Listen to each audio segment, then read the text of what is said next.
Hey humans, how's it going? Susan Ruth here. Thanks for listening to another episode of Hey Human Podcast. This is episode 146, and I sat down with Mr. Al Snow. He is a wrestler. Those of you who know wrestling would know him from Extreme Wrestling and WWE and Impact Wrestling. He's a commentator, he is a promoter, and he also has wrestling training centers, OV Wrestling, all over the place. And he talks about that as well in this episode. Ohio Valley Wrestling is what that OV stands for. We chatted a little bit about his book that's coming out. At the time that we talked, he didn't know exactly what the title was going to be. I have the title here. It comes out in April 2019, and it is called Self-Help: Life Lessons from the Bizarre Wrestling Career of Al Snow. And, of course, on the links page on heyhumanpodcast.com, you're going to find a link to that book. The pre-orders are already up on Amazon, so definitely check that out. There's a bunch of stuff on the links page for this episode that I think you will enjoy. Now, I met Al in Louisville, Kentucky when I had gone to have my conversation with Evander Holyfield. So I just lucked out. I got so many interesting people that weekend. And I went and met Al at the training facility / place they were going to have the event later that night. So there's some hubbub going on when he and I are talking. You can hear them building the ring a little bit, and it sounds like people are wrestling above our heads for a minute as well. But mostly it's just you can hear us talking, and then the distractions aren't too bad. In the beginning, it's a little bit distracting. But I know you'll soldier through, because when I go and do these remote episodes, you can't help what happens in the ambient noise, and you just do the best you can. So I appreciate that you all listen and hang in there with me. It was such an interesting time, conversation with Al. He is really fascinating. What a life he's lived. All the different people he has been in his wrestling career, all the hats he's worn, all the heads he's carried. That will make sense later. Just a really cool guy. I've learned so much. I don't know anything about wrestling other than what I learned from that show Glow with Mark Maron that came out, and a host of really talented women about female wrestling. And that was really interesting to watch. But I digress. But I'll digress some more and say that I finally watched Bo Burnham's movie 8th Grade that's on Netflix right now. Oh my gosh. It's a kind of a hard watch. It's really excellent. It's an excellent movie, but man, did that stir up some memories of being in 8th grade, which sucked. I don't know how it was for all of you, but I did not enjoy my junior high school experience. So anyway, it was a good watch, painful in parts, just awkward and uncomfortable. So that really speaks to the fantastic cast and Bo for writing it. Anyway, I'm not being paid to plug that. I just thought if y'all are interested, that's a really good movie. Although, again, it might kick up some bad memories. It's funny, just one more thing. It's funny because it's not like it's not your usual junior high / high school movie. It's not like there's an obvious bully or someone's being picked on incessantly. It's really well done in that it's just from the perspective of what it feels like to be in that time, and that everything is heightened. Every experience is like, what is happening right now? And I don't know. I just thought it captured it really well. So I really enjoyed Roma too, if we're just going to go there. And by we, I mean me. I thought Roma was really, really excellent, beautifully done. I know a lot of people criticize the fact that it was a whole lot of nothing, and then all of a sudden, big drama, and then a whole lot of nothing. But that's why I liked it, because it felt very real. I felt like an interloper in someone's life, voyeur, which I enjoyed it, and it was beautifully shot, which I think he won an Oscar for that, actually. Anyway, on and on and on. Next week, our episode is very interesting. It is with Mr. Eric Kellum. He is a writer and a pastor. And the book he wrote is all about how he was addicted to porn. And that was a very enlightening conversation. So check that out next week. All right, the usual stuff. I won't take too much time now that I've rambled on about movies and such, but Instagram, Facebook, and Twitter. I am on all those places under Hey Human Podcast, as well as Susan Ruthism. There's no Twitter for Hey Human, so you'll just find me under Susan Ruthism there. You can email me, susan@heyhumanpodcast.com. If you dig music, check out susanruth.com. I've got music on iTunes, blah, blah, blah. You can check all that stuff out. If you shop Amazon, please go to the Amazon portal on the heyhumanpodcast.com website. It's right there on that front page. Click on the portal, take into Amazon, shop like you normally do, and it helps support Hey Human. So please do that if you are so inclined. Also rate and review Hey Human on iTunes. And I'm sure I'm leaving something out, but I can't think of what it is. So let's get to it. Mr. Al Snow, wrestler. So cool. Here we go. Al Snow. Yes. Welcome to Hey Human. Thank you. Thanks for being on the show. I really appreciate you having me on the show. Yeah. I know nothing really about wrestling. That's okay. I don't know anything about Hey Human either. Oh, there you go. Except for you're a human. Hey. You have, your whole career has been in the various aspects of pro wrestling? Yeah, I started when I was 18, in 1982. I've been a professional wrestler for 36 years. I've been a commentator for WWE. Hosted a television show on MTV. It was called Tough Enough, which was like training to be a professional wrestler. I've owned my own training school before. I have training schools all over the world. I have 5 in the UK, 1 in Denmark, 1 in Romania, 1 in Portugal, 1 in Greece, 2 in Chile. Wow. And I just purchased Ohio Valley Wrestling, which was formerly was the developmental program or location of the developmental program for WWE before they consolidated all of their developmental talent into Florida now, which is NXT, Full Sail University. A bit of promoter at times, and the only thing I haven't done is I have not been a referee. Interesting. Do you have interest in that? No. No. No.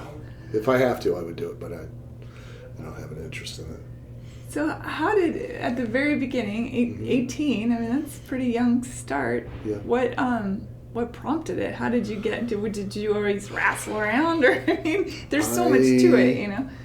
I made a conscious decision when I was 14 that was what I wanted to do. And did you have an idol that you thought, oh, I want to be just like that? I watched wrestling and was just enamored with all of it, and just was so captivated by it that, you know, and to be quite honest, like people ask why would you choose to pursue that, and to quite honest, I don't know. Still to this day, I have no idea. I don't know what it is or that I find so appealing that makes, you know, I've been so passionate about doing it. Mm-hmm. But I've done it for 36 years and I've never once regretted doing it. It's amazing. I remember being in high school and going to some of the wrestling matches there. Mm-hmm. And to me, you know, I'm assuming, I mean, I've watched some pro wrestling stuff on TV. There's a lot of pageantry. Yes. There's a lot of character and story. So wrestlers take the wrestler from high school and then take the wrestler from the WWE. They're acting and juggling and putting on a show as well as knowing the backbone of what wrestling is. Is that correct? Sort of, yeah. Professional wrestling is an art form. It's basically just physical storytelling. And it's probably, besides jazz, it's the only other real American art form there is. Everything, you know, around the world, all professional wrestling has kind of been dictated by what's occurred here in the United States. This is where it started? Well, it didn't start here, per se. It started in other countries, and other countries had their own distinct styles. Because Mexico, it's really big. And Mexico is still very big, and they still have a very distinct style, which they call lucha libre, and it is definitively different There's a different psychology to it than there is to American style professional wrestling. But they've taken a lot of aspects of the pageantry and the presentation and the production from American style wrestling. Now in Europe and in the UK, they had a very different style. Some of it was dictated based on the censors for TV in the UK, not allowing things that looked too violent. Interesting. But like for one distinct difference is that they would wrestle in rounds.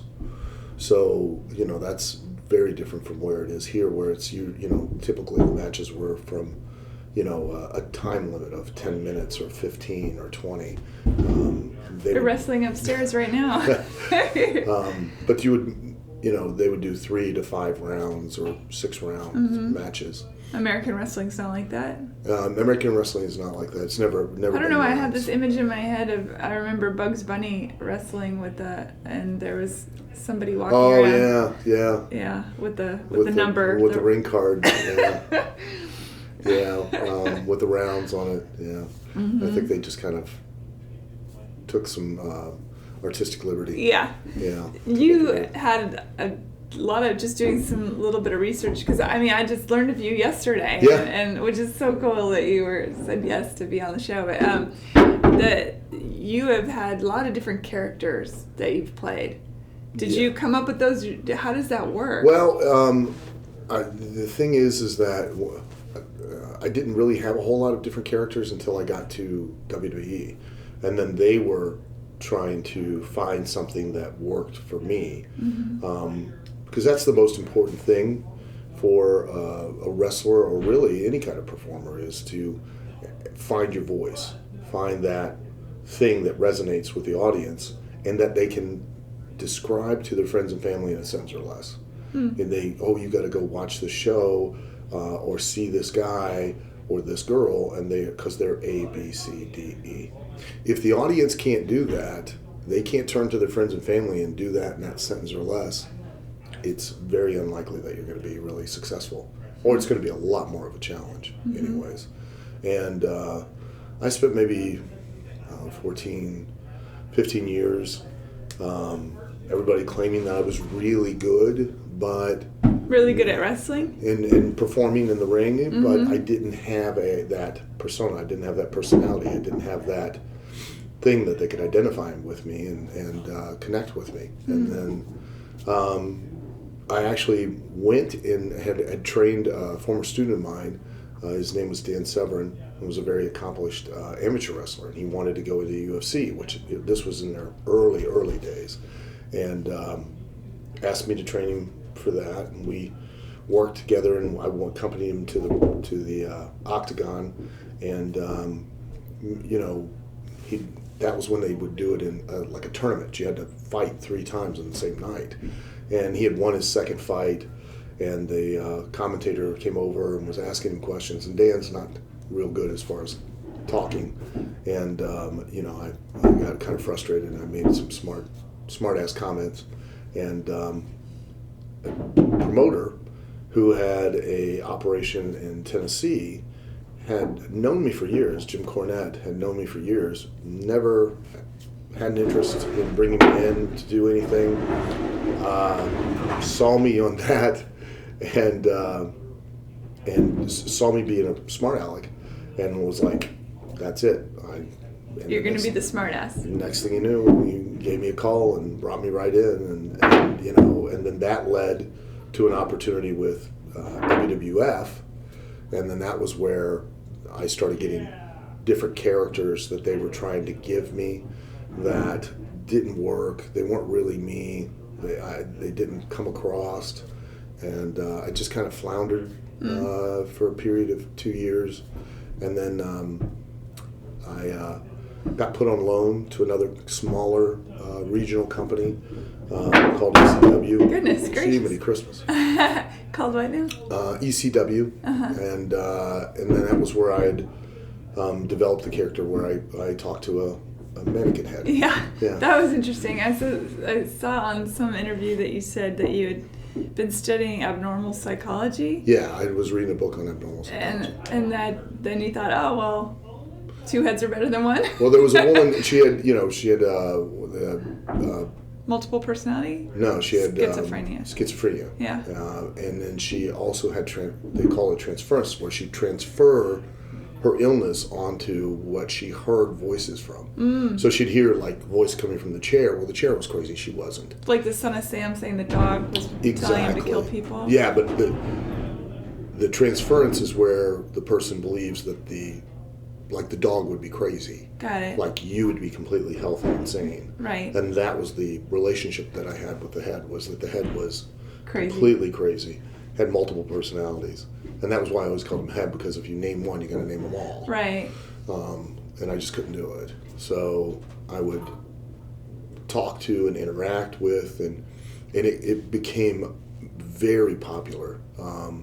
And part of it was because more so not what I did in the ring, but more so backstage, because it was always in a normal setting. The only thing that was abnormal was I was interacting with a plastic mannequin head. What does that do to your own psyche as you're going along? Because I imagine as you're becoming the character, and wrestling is very method, right? You really have... Very method, yeah. Yes. You have to pretty much live it 24 hours a day. Yeah, because if people see you outside of... You are what you sell. Yeah. Yeah. How did you come to terms with that? Well, there were some uncomfortable situations, like, whenever I would go to dinner, I'd have to take the head into the restaurant and set it on the table beside, across from me. And really? I would buy 2 meals and buy drinks and then sit there and talk the whole time. And I got asked to leave quite a few times, restaurants.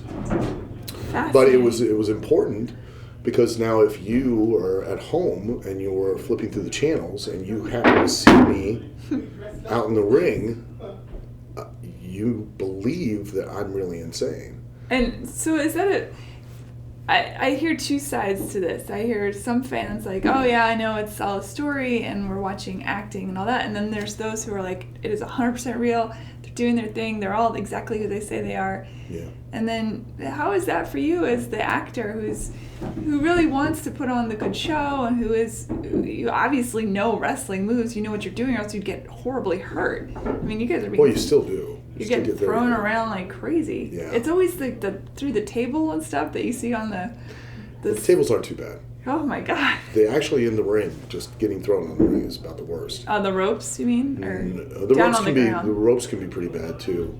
People are surprised when they first get in, but like if you were to run and hit the ropes like you see people do, they'll literally, if you're not used to them, I've seen people just get bruised from the bottom of their armpit all the way down to their hip. Yeah. I think an audience wants to believe. Yeah. Okay? And the key is that an audience will never believe in what you do. Physically in the ring, they'll never believe it. And the reason they won't is because they've never done it. They've never experienced it. Now, there are about 7 or 8 things that we do in the ring that an audience has experienced personally, and they can relate to on a physical level. That's why football, baseball, and basketball have enormous audiences in the United States, and the only reason they do is because everybody's done it. Yeah. So when you watch it, you can connect and relate on a physical level to what's happening on the field or in the stadium. So what are the things that people relate to on the wrestling? Getting your hair pulled. Mm-hmm. Everybody's had that done, and they know how that would feel, and they know how they would react. A headlock. Everybody, if you've got a brother or sister, everybody's had a headlock put on them, and everybody's put a headlock on somebody else. Mm-hmm. And we know how it does hurt. So those things are quite real to an audience. But coming off the ropes, diving off the top rope, taking a backdrop, throwing a drop kick, that's stuff that an audience has never experienced. Yeah. So they don't know how it feels. Although I think my brother did that to me once on the couch. Probably. But they don't know how it feels. They don't know that every single time you hit that mat, it hurts. That they had a physicist who had done a study and had equated every time your body strikes the mat, it's about the equivalent of a 22 to a 25 mile per hour car accident. But if you were to ask anybody who attends a wrestling show what that ring is, they'd say it's a mattress or trampoline because they see the flex or the give. Yeah. And that that just allows to absorb some of the shock, but it's really just a steel frame with 2x12s with some padding on the top of it, and that's it. And the padding's really just there just to protect your elbows and your joints, your elbows, your knees, things like that. How do you have longevity? I mean, I think this with football players too. How do you get the crap beat out of you all those years in a row and still get in the ring and be like, let's do this again? It seems insane. Well, yeah. Yeah, why would you even do it at all? I mean, I think my character would be the Stay Puft Marshmallow person, so that I was always inside. Wrapped in bubble wrap. Yeah. Again, I don't know. I don't know what drives a person or me to do it or to continue to do it. But I take it back. What I do in the ring is I don't wrestle. Okay, I can, and I know how to, and I'm very adept at it. I use wrestling to tell a story, to manipulate an audience's emotions to the highest peak I possibly can. And when you it takes years to learn and you never stop learning, but when you get those nights where you really can get them to stand up, sit down, laugh, cry, cheer, boo, whatever you want, how much you want, to the degree you want, for as long as you want, there's nothing else like it. It's amazing. Do you, when you're partnered up with your opponent, do you have to sit down ahead of time for weeks and sort of map it out, or do you go in blind and you just do what you do, knowing there's a basic storyline, there's a good guy, there's a bad guy, or a good girl, bad girl? Somebody stole a dog once or something? Yeah, right? They stole mine, I kidnapped my dog, because I would hear voices from the dog, which Son of Sam was the inspiration for that. Yeah. No, I mean, the formula is that you try to follow is that you always try to sell the objective first and foremost, with the objective of every wrestling match is that you're trying to win. So everybody goes in trying to win. Exactly. Okay, so that's not Well, no, that is that's the only thing, and the one thing that is fake about wrestling is that it's predetermined. You know who's gonna. Yeah. For the storyline. Correct. To progress. And to what direction we want the audience's emotions to go. Yeah. It's grand theater. Pretty much. It's like Shakespeare on a super duper intense physical level. Amped up. Yeah. And then you want to determine what we call the gimmick of the match is. And that is, how do you win? Or what it is that you're making the audience want. And then you use that to be the thing that allows you to tell a story based off of that gimmick, that thing that's driving the audience's emotions. We start playing a game of mental keep away or emotional keep away. Of, hey, you want this? No, you don't. So the good guy tries to give the audience what they're asking for, and then the bad guy takes it away. Interesting. And then you learn to play with that, because just like when you were a kid, at some point you get the screw you heat, the screw you, I'm not going to play anymore, you're not going to give it to me.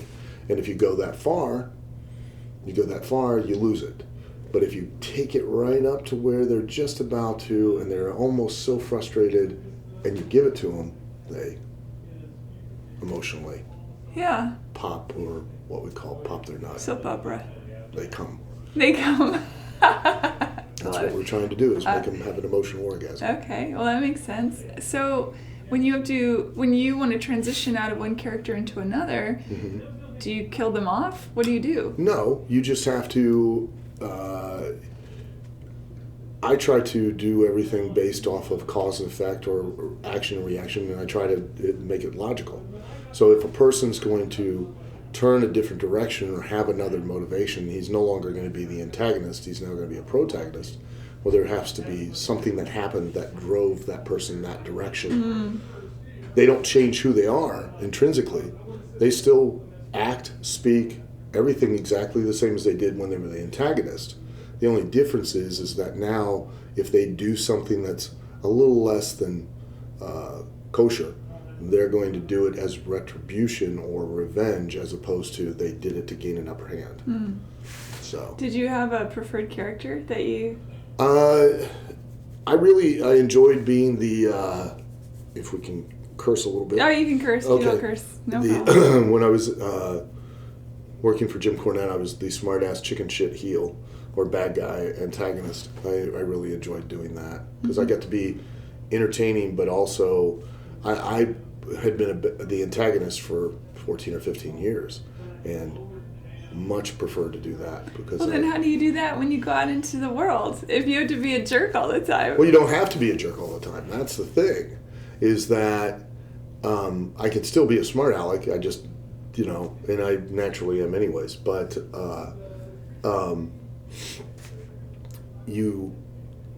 there are antagonists or bad guys in real life, bad people, but really all it is circumstances make them that, and we all are a villain in somebody else's story. That is very true. As much as we'd like to believe that, everybody loves us, we're a villain in somebody's story somewhere. And it's all a matter of perspective. And I can, just like the same with the one I had the head, I would go out and walking around and treating it as if it was real, and that was my personality. And and for some people it was funny, for some it was disturbing, for some it was they just didn't care. It all depended on the circumstance. Did you have anybody that either applauded you or vilified you for the mental health aspect of, people certainly. that had mental health issues, or perhaps saying, oh, you're drawing light to it, and or you were making fun of it? Yeah. How did that go down? I had, when we did the dog situation, we had the SPCA and several other animal rights organizations, write letters and say they were going to protest. And, we were promoting animal cruelty, which nothing could be further from the truth.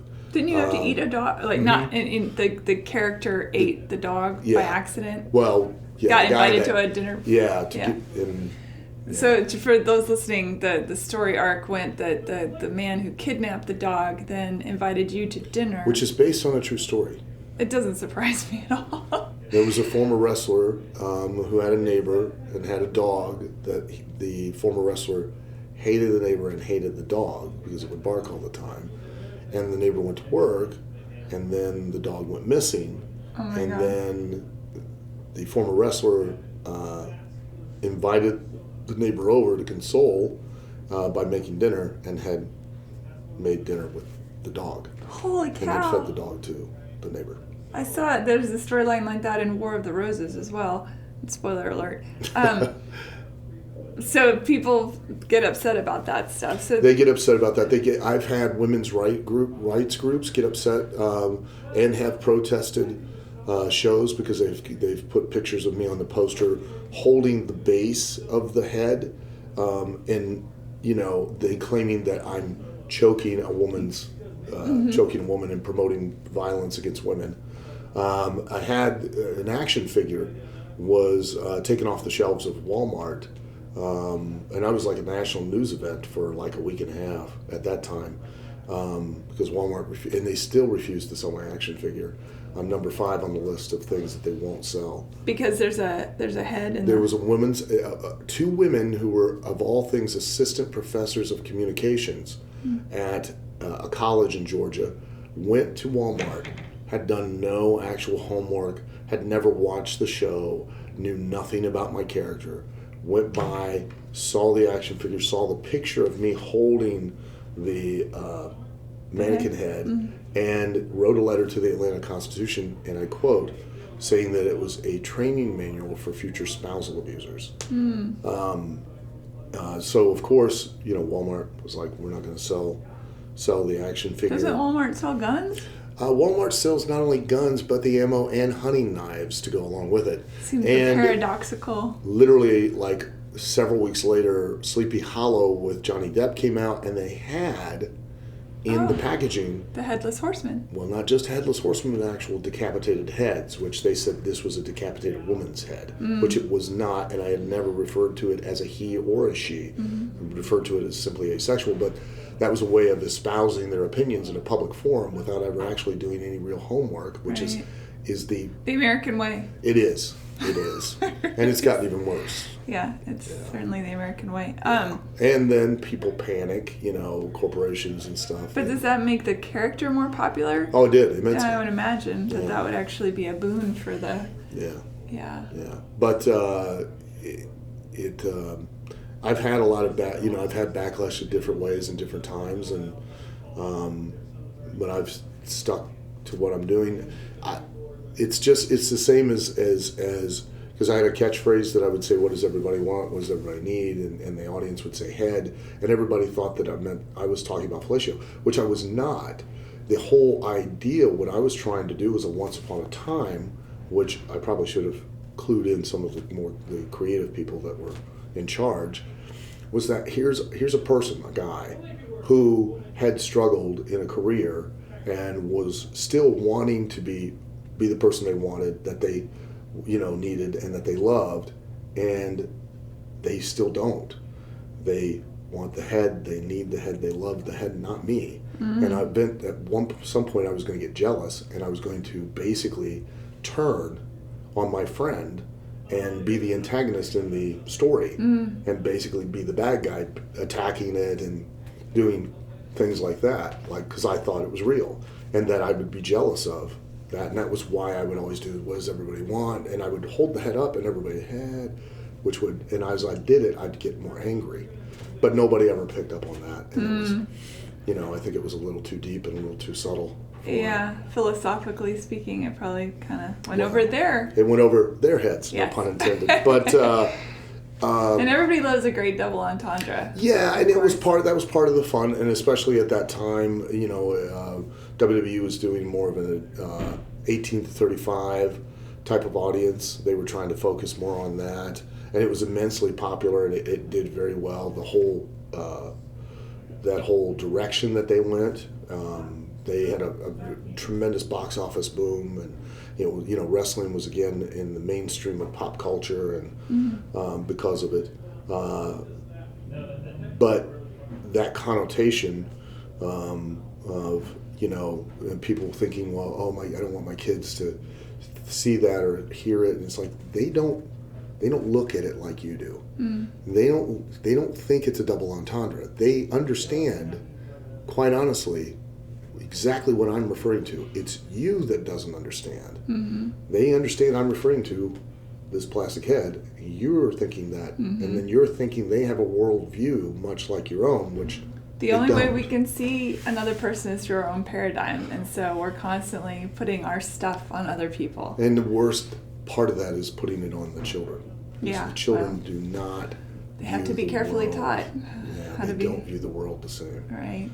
Yeah, that's true. You have children? Oh, yeah. I'm a proven breeder. I'm much like a salmon. I've swam upstream. How many children do you have? Well, I have 2 stepdaughters from a previous marriage. I have a son and a daughter, and then I have 2 stepsons. Okay. It's a big brood. Oh, it's just, it's have any of them followed in your footsteps? No one has yet. The youngest is 15, and he now has a new fascination with wrestling and claims that he wants to. I've never dissuaded any of my kids from doing anything, and I've never pushed them to do anything. I wanted them to pursue what it was they were truly passionate about doing. And the one thing about professional wrestling is that the key to doing it and being able to survive is being passionate about doing it. Because if you're not, it is not the job, and it is not the lifestyle. Because it's really hard work. Well, it's very physically demanding. It's very emotionally hard, and very mentally draining. Especially when you get to a level like WWE, because you're only as good. You serve 2 purposes in professional wrestling. You are either the thing that sells tickets, or you're one of the things that helps sell tickets. There is no third option. And your value is directly in relationship to how effective you do one of those 2 things. And you're only as good as the last time you performed. I've read some things about a couple different wrestlers taking their own lives. Oh, yeah. And it seems like in this profession, it might be a little bit more than in some of the other pro sport professions. I don't know. Or maybe it's just more publicized. But I think the hardest thing, not just for wrestlers, professional wrestlers, but especially for professional wrestlers, but for athletes or professional athletes, or anybody who has to put so much of themselves into what they pursue. The hardest thing is when that comes to an end. Mm. Everything dies. Everything has a beginning, a middle, and an end. No matter what it is, it has a lifespan, and then it's going to stop. And sometimes it's easier to come to grips with the mortality of your own physical life than it is the life of something that you've put so much of yourself into, and understanding that when it comes to an end, you still have to go on. And yet, the thing that became not just what you did, but who you were, is no longer going to be there. And now you've got to go on and be something else, or be somebody else. How did you do that? I started realizing several years ago that it was becoming who I was, and it was eating me alive. And I made a choice that I was going to not let it be who I was, but be what I did. And I was, not going to be so eaten up by it. And that's helped. It's still not easy coming to grips with, at some point I'm not going to be able to get in the ring and perform at all. So you're still performing? I still do. I literally just came back from Australia and was over there for several, I think I wrestled 5 or 6 days, and then the rest were a stand-up comedy tour that I had done for the first time. Oh, that's awesome. Yeah. But outlets like this with OVW help to fill that breach as far as, not being able to get in the ring, but I get the chance to be creative, and I get to write the TV and the shows and produce, and then live vicariously through the talent that are in the ring, and watching it play out, and when it works, it's just as gratifying as if I were actually physically in the ring myself. So, is there a form of is there an outlet of therapy or anything for all of you that no. So you can deal with some of this stuff outside of the No, not right now, and I don't think people have identified. I don't think it's been identified enough to where there would be something, and I don't know. It's such an odd way to live, let alone make a living, that I don't know how many people could relate enough to it to be able to help to actually give that therapy. How long have women been a part of? Since the beginning, or not since the beginning? I'd say probably 30s or 40s, 1930s and 1940s. Okay. I love that show, Glow. Yeah. Yeah. It's so well done. Yeah. I've only seen the first season so far, but I really enjoyed it. And now, you train other people? I do. Yeah. Do you train both men and women? Yes, I do. So fundamentally, because you can only speak from being a man, fundamentally, what are the big differences between the two as far as training and what their achievements are going to be? Really, to me, there's not. Other than that, it's very important that the girl remembers to be a girl. And so many of them don't. So many of them literally become a guy with boobs. They You mean in physicality or even mentally? Oh, mentally, the whole thing. The whole thing, yeah. They no longer interact or emotionally react when they're in the ring performing like a woman would. And this isn't me being sexist. No, I understand. Because quite honestly, I don't judge anybody on anything, and that's the truth. I simply look at people and go, okay, and so much so to the point where we were like, when I was here the first time with WWE, I was one of the very first people to feature the women in main event situations and treat them as if they were just wrestlers on the card, not just as side attractions or they're girls. Right. But they were treated exactly the same as the guys in every respect. So what do you think happens? Do you think that's just like becomes like when it's around? I think it's women have a distinct advantage and a distinct disadvantage. Okay, the distinct advantage is that your job is to be an attraction. Your job is to motivate people to want to leave their house and pay money to see you perform. That really is your job. It's to use that wrestling and that time in the ring is basically a commercial. You're a product. And let's face it, again, I'm not being sexist, I'm just being realistic. Men will pay to see women in all kinds of situations, and that they use it in advertising, they use it in feature films. I don't think it's sexist, I think it's just the fact. Well, I know, but there are people that will go, oh, he's being sexist. No, I'm just being honest. Sexuality and women's sexuality, and now, of course, men's sexuality, sells a ton of products. Sure, and it should be embraced. This Victorian type attitude that we still hold in this country alone. America especially. We really get very is, uptight because about sexuality. What's odd is you go to Europe or you go to the UK, they don't care about it.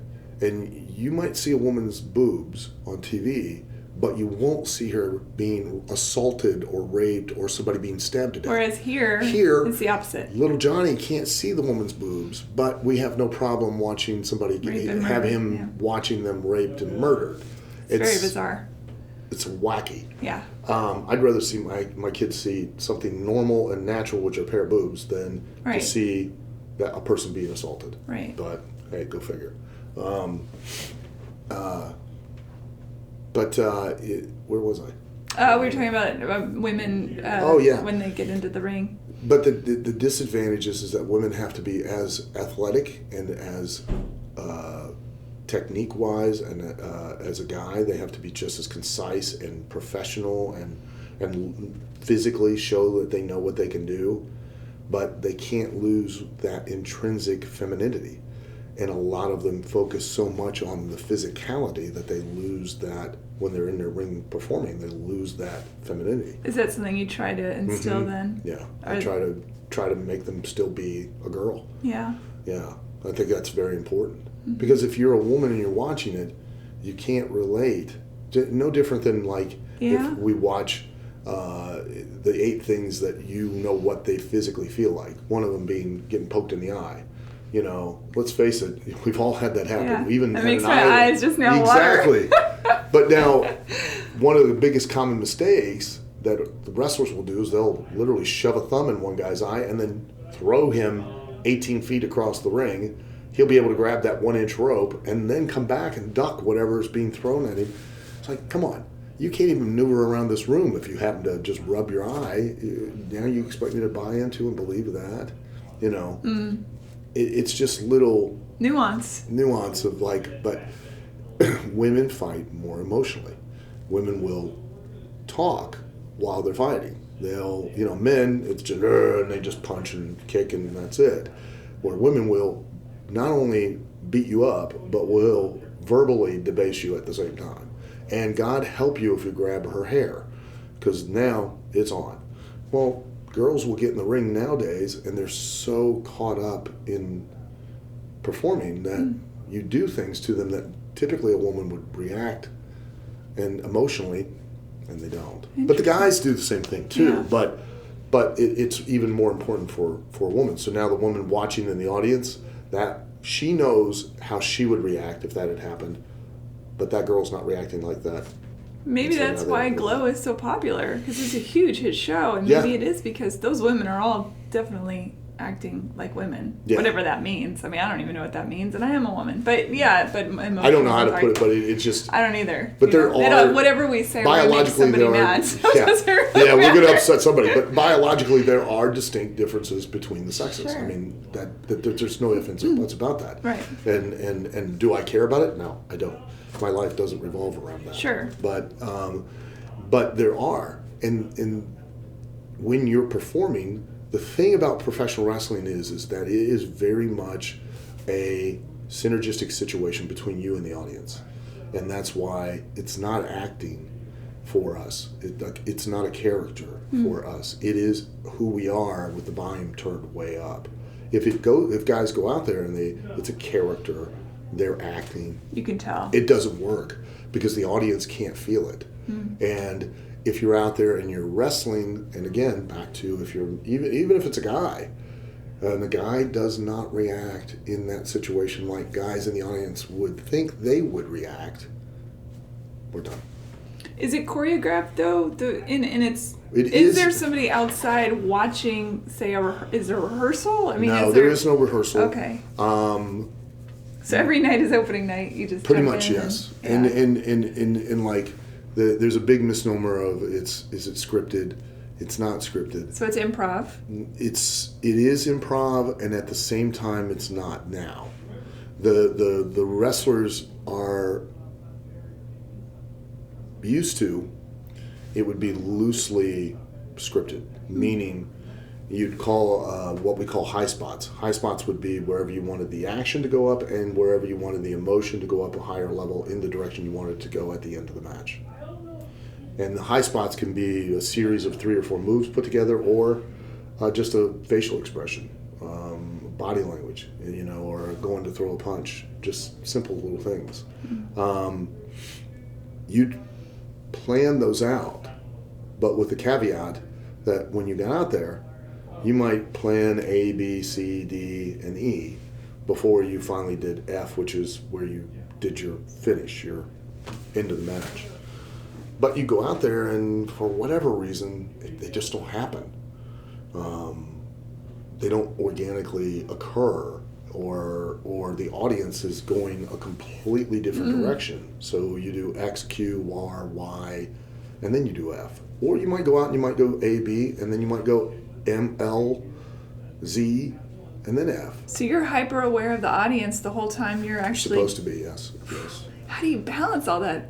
It's, you just over time, you start to develop that, and you when you're out there performing, you got to keep track of, how much time you have, how much time is left, what you think you should be doing, what you think your opponent's going to do, how should you react, are they reacting, what's the audience doing, what are they wanting, what can you take away, what can you give them, how should you speed up, should you slow down, should you become more aggressive, should you lay back more, it's all just happening like that the entire time you're out there, and you're constantly evaluating. You're constantly gauging, and that's what's missing today, is that the performers, they'll sit down and instead of taking that mindset of, hey, if it happens, it happens, if it doesn't, nobody cares. They'll sit down and they'll talk, and they'll go over every detail of the match. But the problem is you don't know before you get out there just exactly what's the audience going to react to, how much they're going to react, why they're going to react, what they're going to want. But they still try to anticipate because they work at a far accelerated rate. They wrestle at a far accelerated rate. And so they'll discuss and they'll talk and they'll leave, and you watch them mentally rehearse and visualize it, and then they get back and they refine it, and then they go back and they mentally rehearse and refine it again. And then when they go out there, that's exactly what they do, is they perform it exactly that way. And sometimes, they're on the same page as the audience. And other times, the audience is off here and they're just still going and doing what they want to do. Doesn't matter. So that's a lost skill, that where when I train, I try to reacquaint and try to teach them to get back in touch with that. With the improv part. With the improv part, because they're trying to intellectualize something that should be done on an instinctual level. Basically the analogy I always use, and it sounds kind of crass, but it quite honestly is the most accurate, is that wrestling is just like having sex. Yeah. And because a term that we use in wrestling is we want the audience to pop their nut, to have that emotional orgasm. So you're basically taking that same approach. Well, you can't, if you're, maybe some people can watch porn or something and then rehearse in their heads. I think people do that nowadays. I think they do too. Yeah. That's probably why that one guy probably stopped moving, and his wife was like, "What are you doing?" And he goes, "I saw it on porn. I'm buffering." Yeah. And he's like, I'm buffering. Yeah. You're not moving, stupid. But I think you're right. But then there's a disconnect that's happening, and there's that loss of the emotional and the feel. The animal magnetism, if you will. Yeah. That which makes us our basic selves. Right. Yeah. And in wrestling, it's becoming more and more evident because they're no longer emotionally interacting or reacting with each other. Why do you think that happened? Because they're so busy trying to remember the next thing. Yeah, but why did that begin? Where did somebody think, oh, it's safer if we know exactly what's going to happen? Or do you think it just happened the way things happen? Because wrestling is not a verbal business. It's not a verbal art that you teach. The best way to have it taught is to physically get in the ring and have somebody lead you and take you and direct you. Again, no different than having sex. You learn by doing, and you learn to get the feel for things. And I think the turning point was in the art was that there was a generational shift where there was enough of the older generation had left, and the younger generation didn't have that guidance, and they started to at a lower level of experience, started to perform with each other. And so now it's the blind leading the blind. Makes sense. And so they started to intellectualize so that they make sure that they didn't make mistakes. Hey, we're going to follow this specific formula of performance. And then B, we're going to map out everything that each one of us is going to do. But it becomes hollow. It becomes, very empty, because while they're doing whatever that first thing, that A spot is, they're both busy trying to remember the B spot that's coming up next. So as a result, they're never present. They're never present in the moment, and they never react. Which makes sex terrible. Exactly. Let that be a lesson to everyone listening. Yes. Be present. And this, the same goes. The audience will make noise. The audience will, they'll react, but you'll never get that emotional rise and that true emotional orgasm. Yeah. And that's what you want. And that really is all we're selling here. Is we're really trying to sell that emotional moment, that feeling that will then motivate an audience to want to come back in bigger numbers to experience that again. Is wrestling starting to see a decline because of that? Or it's not really starting to see I don't know how you can, like WWE's doing great business. I mean, they're doing, in some respects, awesome business, but their television ratings aren't as strong as what they once were, Their live event attendance isn't as strong as what it once was, but they're still making monster money. There are fewer places for professional wrestlers to make a living, and a large part of that is because of that shift of of the performers moving so far away from that feeling. Mm-hmm. Yeah. So are you trying to bring all that back? Yeah, I am. Do you train other people to train other people? I try to. Yeah. Yeah. I try to. How many students, for example, are here? I think there's a total of about 35 here right now. I just took over in June, so I'm going to try to build back up the training part of it, which I think is a very integral part of the whole operation, and then build up our television product again. It needs a facelift. It needs just some updating and some lighting and sound and things like that we need to do for it. And then the one thing that they all need to do is they need to get in front of an audience and perform. So our live event schedule is kind of very peaked right now. We run one show a month here, and then we do one other live event, and that's it. When I was here the first time, we had developed a schedule. We ran 186 live events in 1 year. So it's a big difference. 52 of those were the weekly television production, and then 134 of those were the events where we go out in front of an audience and perform, and that's where you get that feeling.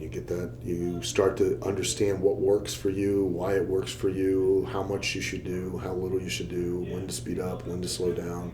That doesn't happen in an empty building where you're just going to do drills. The only place you really develop that sense is in front of an audience. It's like a performing songwriter. Yeah. Or an actor. Yeah. The more you do, with anything, the more to have real knowledge on any topic or any subject, you have to have first the information, and then you have a commensurate amount of experience. You can have all the information you want, and unfortunately, because of the internet, fortunately and unfortunately, because of the internet, we have an access to a plethora of information, which now we all assume that we have a plethora of knowledge, which could not be further from the truth, because we don't have any actual experience in those realms. Also, we don't, because of the internet, we don't have to push our brains the way we used to. True. And so having this mass access, although it's handy and wonderful that anything you say, I want to learn about hamsters or space or whatever, and you can go look it up, but you're not really learning. Yeah, the exercise of learning. Yeah, I saw an interesting thing the other day where they were saying, do we memorize 7-digit numbers? Can we memorize 7-digit numbers anymore? It used to be when we were kids. You knew all your friends' phone numbers, your phone number, your parents. I can still recall my phone number from my room and my parents' home phone number. I still remember those, and I remember my best friend Ellen's phone number, which surprised me, but everybody else? Yeah. Not so much. Yeah. Yeah, it's, I know people that don't know their own phone number. Yeah. You're like, what's your number? They go, hold on a second. And they turn on their phone. Because we don't have that. They don't know. The brain hasn't trained. It's all training. Yeah. Yeah. And so training. How do you train besides the falling and the jumping and all that? Is it a lot like boxing training where you're just in the gym all the time and you're? Well, no, it's different performers take different tacks as far as training, but I mean, you do have to dedicate and have to be in there and train on a very high level and train like an athlete. But some pursue a little more of a bodybuilding type of approach, and some, try to do it a little more, like CrossFit, I guess, before CrossFit became popular. And it just whatever works for them. But ultimately, the only thing that really gets them in ring condition is to be in the ring, because there's just no way to simulate it. Does size matter in the ring? Can you have like a beefy, like muscle-bound person versus maybe a more slight but cut person? Is that an even fight, or does it have to by weight and all that? Do you match up people? Well, no, they've not done that in ages. Doing a weight class, you mean? No, yeah, they don't. It's used to. A professional wrestler was 200 pounds and above, and they were around 195, and then anything that was 195 to about 225 was considered junior heavyweight or cruiserweight, and then anything above that was a heavyweight. But heavyweights could wrestle junior heavyweights or cruiserweights and vice versa. And now there's none of that. None of that, really. No, yeah. The focus isn't so much on the weight, and there's been a trend in there. A lot of smaller wrestlers now. A lot of guys that are 5'8", 5'10", 180, 190 pounds. So slight and tight. Slight and tight, but and then but you still have some really bigger people in there as well. And to be quite honest, just like in boxing, the heavyweight boxers are more of a draw for the average audience, for Mr. and Mrs. Walmart, than the lower weight limits don't really draw the same as what the heavyweights do. For some reason. They're much more of an attraction, and the same goes with wrestling. Maybe it's the mirroring thing. I think it's people don't pay to see somebody they can see for free. They just don't. If they can see somebody that they want to aspire to or look up to or emulate or imagine, or be caught up in, oh my, this guy's so big, or this girl. The fantastical thing. And it's not just two guys fighting in a bar. It has to be an attraction. Yeah, that makes sense. Yeah, and the smaller wrestlers might be quicker, might be more agile, and as a result, they have to do more spectacular moves, which means they physically are taking a greater risk. Where the bigger guys don't have to do nearly as the visually spectacular type of moves, and therefore they don't take as much of a physical risk as the smaller guys do. Do you think if you could go back and tell your 18-year-old self, do you think you would say, yeah, I do this is going to be quite a ride? Or do you think you'd be like, yeah, maybe not? No, I'd do it in a heartbeat. You would do it over again? Absolutely. Yeah. I've gotten to be able to go places, do things, see things. I've traveled the world. I have, because I grew up in a little town in Ohio, and most of the people that I grew up with probably be lucky if they even left the state. And I've been able to go and do and see things that other people read about in books. I've been on 3 or 4 safaris in South Africa. I've been to India. I've been to Iceland. I've been on top of a glacier in Iceland. Dove off a waterfall there. And speaking of books, you wrote a book. I'm in the process of writing a book, yeah. And it comes out in April of 2019? April of 2019, I remember that. Yeah. Yeah, we actually just sat down and was going over the initial edits of the got back from the publication, the publisher, and they were making little notes about. And is this about your life as a wrestler, and some of the interesting people I've met, and some of the ridiculous, like I have tons of ridiculous stories in professional wrestling, because the people that are in this, you wouldn't find anywhere else, and the circumstances that occur in this business. If I told you, you'd be like, no, there's no way that could possibly happen, and like, who in their right mind? But stuff like it happens all the time. Yeah. Because it's a different world. And what's the book going to be called? Self-help, life lessons that I've learned, or I wanted it to be how to take shit and make shinola, and other life lessons I've learned from wrestling. Because that's the number one thing I have learned from wrestling, is that there's no such word as can't, and you might get a big pile of shit, but you got to figure out a way to make shoe polish out of it, because if you don't, you're not going to eat. Mm-hmm. So that's been the rule from day one, is that people go, and I try to impart that to some of the people here. My production guy, Daniel's a great guy. When I first got here, I would say, I want to do this, and Daniel would, well, we can't do that. No, you're going to learn. It might be hard for us to do it. Mm-hmm. It might be a challenge for us to do it. That doesn't mean we can't do it. It might mean that we won't get it done just yet. We can do it. Yeah. We just have to figure a way to do it. Well, he's like, well, if you put it that way, I'm like, well, there's no other way to put it, because we don't have a choice. It's either we do it, or it doesn't get done. If it doesn't get done, we go out of business. If we go out of business, we don't get to have fun. And I've got to now grow up and take on a regular job, and I don't want to do that. Nobody wants to do that. Nah. What's the most hurt you've ever been? Pain-wise? Well, broken hearts count, I suppose, but I don't know. Probably when I cracked my tailbone one time. Oh, that is painful. And that was incredibly painful. Yeah. I had a pelvic shear. It was 1.5 inches up and then 2.5 tilted inches, and that was incredibly painful for months. Had interesting ones where I had wrestled a guy, and he landed on me. We were out wrestling for like 14 days in a row.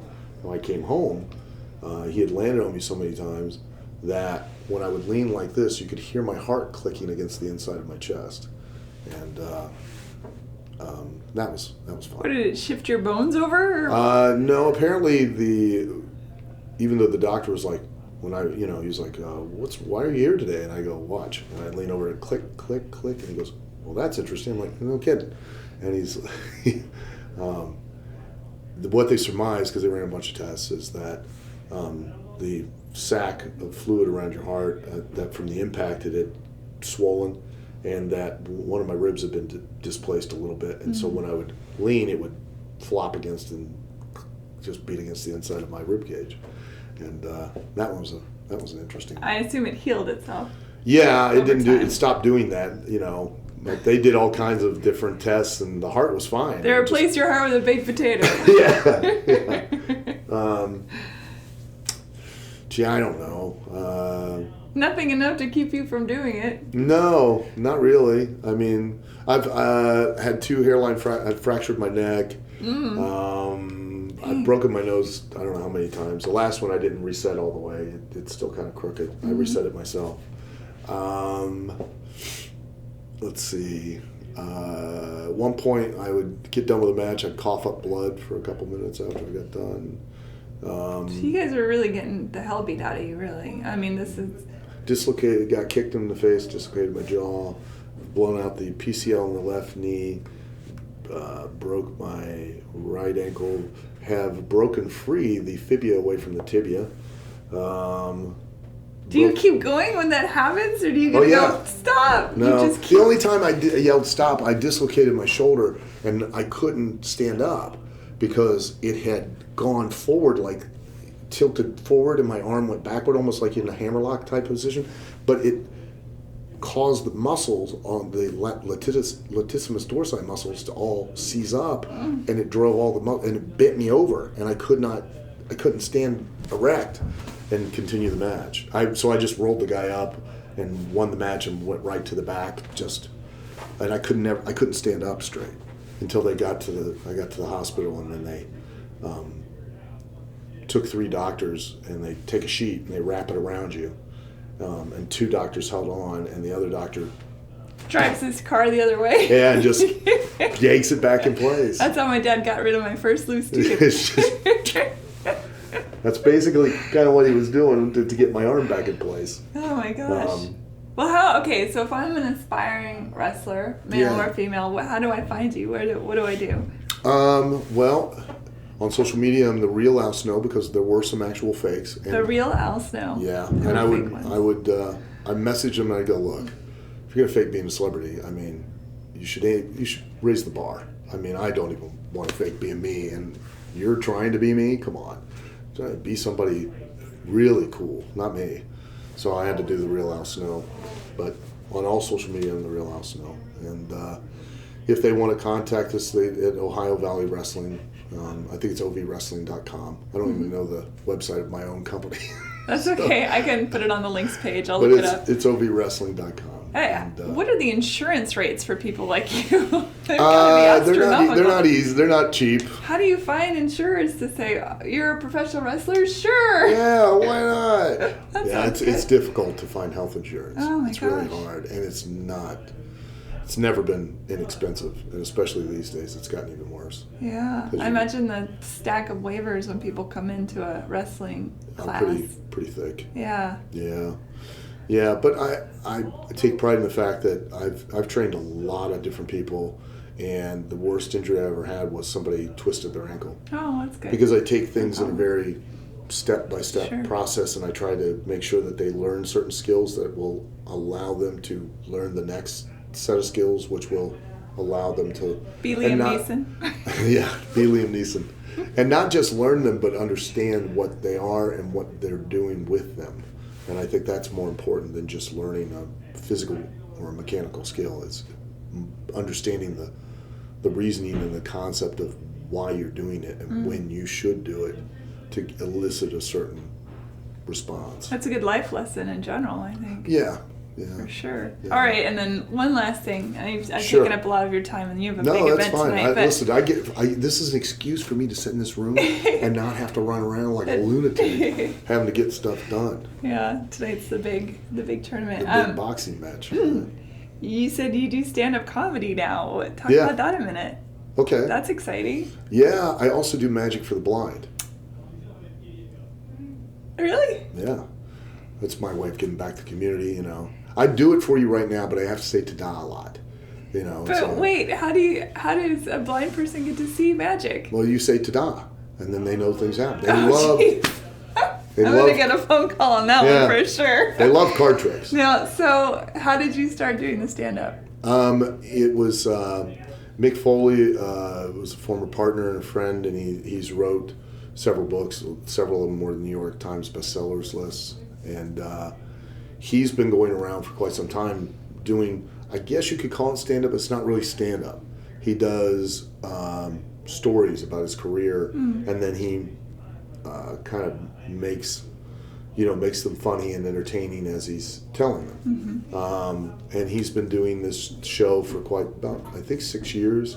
And a promoter in Australia knew of our on-air relationship, and whenever he writes books or anything, he always takes cracks at me. And so he had the idea of me accompanying Mick on the comedy tour and me being the opening act, and then Mick coming out doing his story, and then us coming back out for like a question and answer. And it was fun. I mean, I really, really enjoyed it. I thought it was the closest thing, because I've like done acting in some low budget films and things like that, but they were very enjoyable, and they're a different challenge, but you don't get that immediate feedback, that feeling, that sense of, okay, that worked. You have to wait sometimes forever, and you don't know if what you're doing actually works within what you're trying to accomplish until a year or 2 years later. But being up on stage really reminds you a lot of being in the ring, because you're literally connecting with the audience right then and there, and you get to try different things to see if you can manipulate their emotions to entertain them. And that's fun. It reminds me a lot of wrestling. So, but I don't have to get thrown around. I don't have to get stomped on. I have to get punched. And all I have to do is just stand there with a microphone and go, try to say something that's remotely witty or funny. Yeah. Hope it's funny. Hope that somebody finds it amusing. Do you have your own personal website then, so people can follow you that career path? I have a website, but I've never gotten it actually. I've got the URL, but I've never actually. Okay, good to know. The real Al Snow, but I've never actually. So social media is truly the best way to. It is the best way, yeah. All right. Instagram, Facebook. Yeah. Twitter, it's all the real Al Snow. Okay. Well, real Al Snow, thank you so much for sitting down. And I hope that I was human enough for Hey Human. Absolutely. Oh, good. Thank God. You were exceptionally human. Good job. I was worried. It was like, there was a little bit of pressure last night thinking about this interview. I'm thinking, I don't know. How to be human. Nobody knows, really. I don't know how no one knows the secret. It's okay. No, we're all figuring it out. Well, thank God. Yeah. I'm not the only one that's lost. Thank you so much. Thank you. Bye, everybody.